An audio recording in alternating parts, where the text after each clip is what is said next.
සුබ දවසක් කියලා පිළිගන්නවා හැමදෙනාම. අදත් ඔබේ මනස වැඩසටහනට.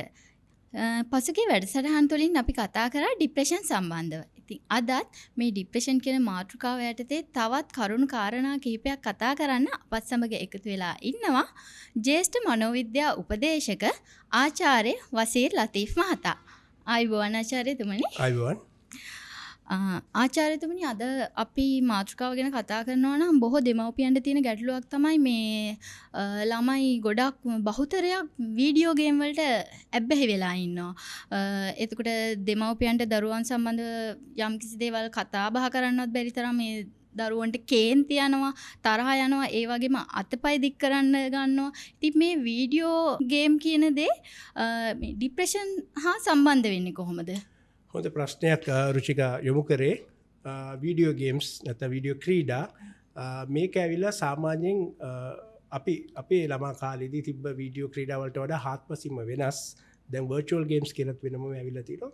ඉතින් මේ වීඩියෝ ගේම්ස් ගැන කතා කරනවා නම්, වීඩියෝ ක්‍රීඩා ගැන කතා කරනවා නම් දැනට උඟාක් වීඩියෝ ගේම්ස් අපි ගත්තොත් සමහරක් වීඩියෝ ගේම්ස් ගත්තා නම් අපි දකිනවා ටාස්ක් දෙනවා. ඒ ටාස්ක් එක ඇවිල්ලා කම්ප්ලීට් කරා නම් ඊළඟ සෙග්මන්ට් එකට ඊළඟ ස්ටේජ් එකට යන්න පුළුවන්.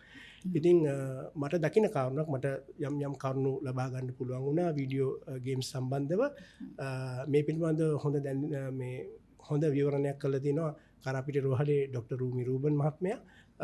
ඒකත් ආශ්‍රිත කරුණුත් එක්ක සාකච්ඡා කරගෙන යනකොට මට කියන්න තියෙන්නේ මේමයි. දැන් වීඩියෝ ගේම් එකක් ගත්තා නම් අපි ආලා තිනවා Blue Whale කියන ගේම් එකක් තියෙනවා. PUBG කියලා ගේම් එකක් තියෙනවා. Counter Fire කියලා ගේම් එකක් තියෙනවා. Call of Duty කියලා ගේම්ස් තියෙනවා. ඉතින් මේ හැම ගේම් එකකම concept එක වෙන්නේ violent එක. violent කියන්නේ ප්‍රචණ්ඩත්වය. ඉතින් මම සරලව කියන්නම් දැන් Blue Whale ගේම් එක යම් රටවල් වල තානම් කරලා තියෙනවා. මොකද මේ ගේම් එක සාමාන්‍යයෙන් මේකට ඇඩ්මින් වරු ඉන්නවා මේ ගේම් එකේ. මේ ගේම් එකේ ඇවිල්ලා සාමාන්‍යයෙන් පළවෙනි ටාස්ක් එක ඇටියට වැටෙන්නේ සාමාන්‍යයෙන් උදේ 4:20ට වගේ නැගිටලා එයා දුවන්න ඕනේ. ඒක අමාරු ටාස්ක් එකක්. එච්චර උදේ පාන්දර මේ වෙදේක මොන කන්ඩිෂන් එකේ තිබ්බත් හරි එයා ඒ ටාස්ක් එකට යොමු වුණාම ඒක කරන්න මේක දවස් 7ක් තිස්සේ යනවා. ඒතකොට ඒ වගේ එක එක ටාස්ක් සමහරක්ලාට කියනවා මේ බිල්ඩින් එකේ මේ උසේ ඉඳන් මේ උසට පනින්න ඕනේ කියලා. ඉතින් අරයා ඒ ටාස්ක් එකට දවස් 7ක් වෙනකොට කෙනෙක් කොහොම හරි මේකට ඇඩික්ට් වෙනවා. අපි මනෝවිද්‍යාව දන්නවා සාමාන්‍යයෙන් කෙනෙක් එක දිගට යම් කිසි දෙයක පෙළඹුණොත් එයා ඒක ඇබ්බැහි වීමකට ලක් වෙනවා. ඇබ්බැහි වීමක් අපිට දවස් 21කින් ඉවත් කරන්නත් පුළුවන්, දවස් 21කින් ඇබ්බැහි වීමට හුරු වෙන්නත් පුළුවන්. ඉතින් මේ ටාස්ක් එකේ අනිත් පාර්ට් එක තමයි ඩේන්ජරස් පාර්ට් එක තමයි මේ ටාස්ක් එකක් සාමාන්‍යයෙන් කම්ප්ලීට් කරන්න බැරි වුණොත් අර ගේමින් ඇඩ්මින් ඇවිල්ලා මෙයාට ඇවිල්ලා මේ කියන ඔයා ලූසර් කෙනෙක්. ඔයාට මේ ටාස්ක් එක ඇචීව් කරන්න බෑ. ඔයා පරාජිතෙක් කියලා එයාගේ සබ්කොන්ෂස් මයින්ඩ්, ඒ කියන්නේ යටි හිතට දානවා.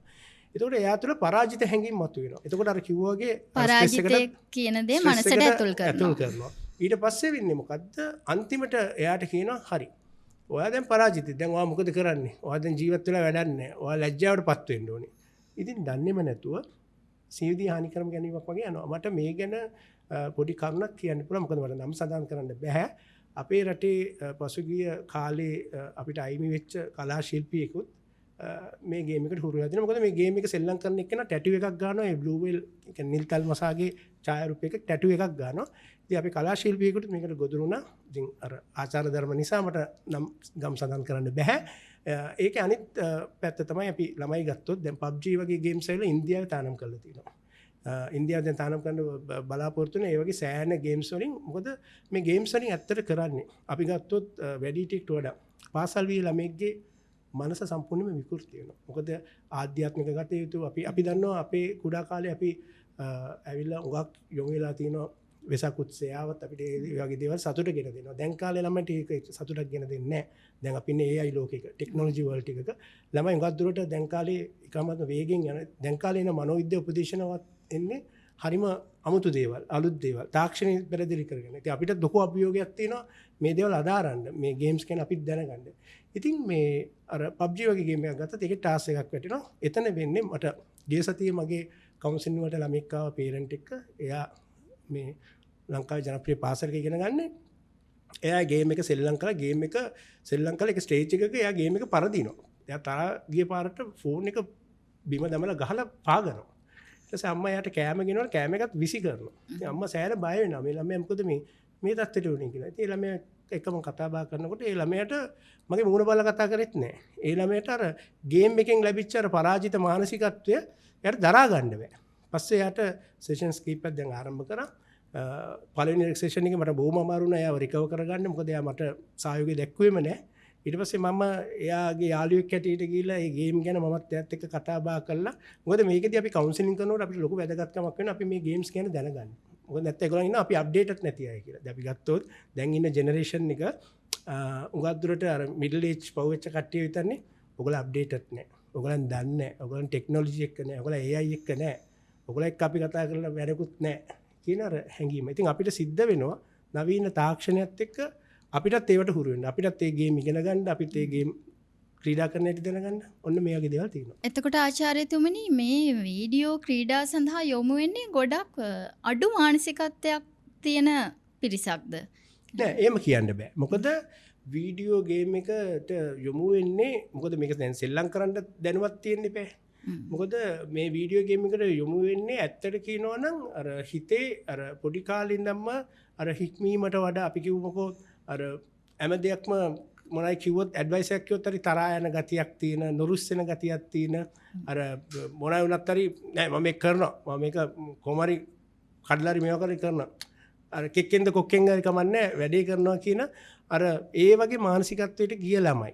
ඉතින් මම සමහර වෙලාවට ඉස්කෝලේ හොඳට ඉගෙන ගන්න ළමෙක් පවා මේවට යොමු වෙන්න පුළුවන්. මොකද මෙතන වෙන්නේ මේකයි. මේගොල්ලන්ගේ ලෙෂර් ටයිම් එක තියෙනවානේ. අපි කියනවානේ විවේක කාලේ. විවේක කාලේ ඇවිල්ලා එක්ක මේ ගේම් වලට ආදේශක අපි දෙන්න පුළුවන්. කෙනෙක් ස්පෝර්ට්ස් වලට යන්න පුළුවන්. ක්‍රිකට් සෙල්ලම් කරන්න පුළුවන්. නැත්නම් ෆුට්බෝල් නැත්නම් බාස්කට්බෝල්. දැන් වෙන්නේ මොකද්ද?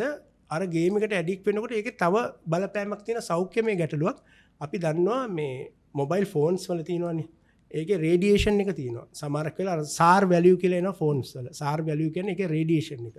ඒ ගේම් මම දන්න එක ළමෙක්ට උනා එයා වර්චුවල් ගේම්ස් අර බොක්ස් එකක් දාලා සෙල්ලම් කරනවා. අන්තිමට එයා පිළිකරෝගෙට පත් වුණා. මොකද එතකොට වෛද්‍යවරු කියලා තිබ්බා මෙයාට කීමෝതെරපිවත් කරන්න බෑ, කීමෝതെරපි කරන්න බෑ. මොකද ඒකේ තියෙන අර මේ මොබයිල් එකේ තියෙන අර හයි රේට් ෆ්‍රීකවෙන්සිස් වල අර බලපෑම වගේ අර වර්චුවල් ගේම් එකේ බලපෑම මොකද එයා එක දිගට සෙල්ලම් කරලා තිනවා. ඒ වේ බලපෑම මොලේ ස්නායු දක්වා ගිහිල්ලා එයා පිළිකාවට ගොදුරු වෙනවා. ඉතින් මේ වගේ දුක්ඛදායක තත්වයක් තියෙනවා. මේවට ඇබ්බැහි වීම තුලින් මම කියන්නේ කොතනවත් ගේම් සෙල්ලම් කරන්න එපා කියන concept එක අපි ඒක යම් කිසි ඒ ළමයට උනත් මගේ අර කවුන්සලින් අපි කියලා කිව්වා ගේම් වලින් එහෙම අයින් වෙන්න එපා කියලා මම කිව්වා. යම් කිසි කාලයක් යොදවගෙන මේක තේරුම් ගන්න මේක රියැලිටි එකක් නෙමෙයි. මේක වර්චුවල් එකක්. මේක රියැලිටි නෙමෙයි. මේ ගේම් එක ඔයාගේ විනෝදයට පමණක් සීමා කරලා කරන්න කියලා. හොඳයි උපදේශකතුමනි ඔබ දැන් කිව්වා මේ සියදිවි නසා ගැනීමකට පවා යන ගේම්ස් තියෙනවා කියලා. දැන් අපිට තේරෙනවා නම් කෙනෙක් ටික ටික මේ தත්ත්වයට පත් වෙනවා ලං වෙනවා කියලා අපි එහෙම කෙනෙක් මේ தත්ත්වෙන් කොහොමද මුදවගන්නේ? උගා හොඳ ප්‍රශ්නයක්. මොකද උගා දුරට දෙමව්පියෝ පවා මනෝ උපදේශකත්වයට එන්නේ මේකේ දරුණු තත්ත්වයට ගිහිල්ලා පස්සේ. මොකද ඒගොල්ලෝ ඇස් දෙකින් දකිනවා මේකේ ඇවිල්ලා මෙයා ඇවිල්ලා ගේම් එක සෙල්ලම් කළා මෙයා වයලන්ට් වෙනකොට තමයි එන්නේ. මේකේ මුල් අවස්ථාවේ අපි කියන්නේ කෙනෙක් ගේම් එක සෙල්ලම් කරන මුල් අවස්ථාවේ දෙමව්පියෝ දැක්කොත් ඒ ගැන පියවර ගන්නවා. අනිත් දේ තමයි අපි දකින්න උගාක් මම දකින්න උගාක්ම දෙයක් තමයි ලොකුම වැරද්දක් තමයි අපේ දැන් ඉන්න දෙමව්පියන් විශේෂයෙන් තරුණ දෙමව්පියන් අර තමන්ගේ අර කුඩා දරුවා කරදර කරනකොට ෆෝන් එක දෙනවා එයාගේ අතට. ගේම් එකක් සෙල්ලම් කරන්න කියලා දෙනවා ඒ ළමයට. එතකොට ඒ ළමයා ෆෝන් එකේ ඉන්නවා. එතකොට අර අම්මට හරි තාත්තට හරි ඒගොල්ලන්ගේ වැඩේ කරගෙන යන්න පුළුවන්. එතනදි වෙන්නේ මොකද්ද? දැනට වෛද්‍යවරු පවා ඉතාමත්ම දැඩිව නිර්දේශ කරලා තිනවා පොඩි ළමයින්ට මොබයිල් ෆෝන්ස් දෙන්න එපා සෙල්ලම් කරන්න. මොකද පොඩි ළමයින්ගේ මේවලමක් නෙමෙයි. එතකොට ඒක ආරම්භක concept එකක් හැටියට ගිහිල්ලා ඒකෙන්ම තමයි අනිත් දේවල් වලට යොමු වෙන්නේ. ඉතින් මම නම් කියන්නේ මුල් අවදියේ ගේම් එකක් සෙල්ලම් කරලා අපේ අම්මා හිතනවා නම් තාත්තා හිතනවා මෙයා ගේම් සෙල්ලම් කරන ගත කරන කාලය වැඩි. එතකොට අනිවාර්යයෙන්ම එයාව මනෝපදේශනීයට යවන්න ඕනේ. මොකද ඒක දරුණු ලෙස ඇබ්බැහි වීමකට පත් වෙලා පස්සේ යවල පස්සේ ප්‍රතිඵල ලබා ගන්න එක පොඩ්ඩක් අමාරු වෙනවා. අද දවසේ කතා බහිනුත් ඔබට ඔබේ ජීවිතේ ලස්සන කරගන්න, තව කෙනෙක්ගේ ජීවිතේ ලස්සන කරගන්න බොහෝ ප්‍රයෝජනවත් වෙන්නට ඇතයි කියලා සිතනවා. ඉතින් ඔබ දන්නා අයෙක්ට මෙවැනි ගැටලුකාරී තත්ත්වයන් ඇතනම් තිරයේ දිස්සන අංකය හරහා ඔබට උපදේශකතුමා සම්බන්ධ කරගන්න පුළුවන්. ඉතින් බොහොම ස්තුතියි උපදේශකතුමනි අද අපත් සමග සම්බන්ධ වුණාට. නැවත මෙවැනි වටිනා මාතෘකාවක් සම්බන්ධයෙන් කතා කරන්න බලාපොරොත්තු වෙන ඔබේ නිවසින් අපි සමු ගන්නවා. සුබ දවසක්.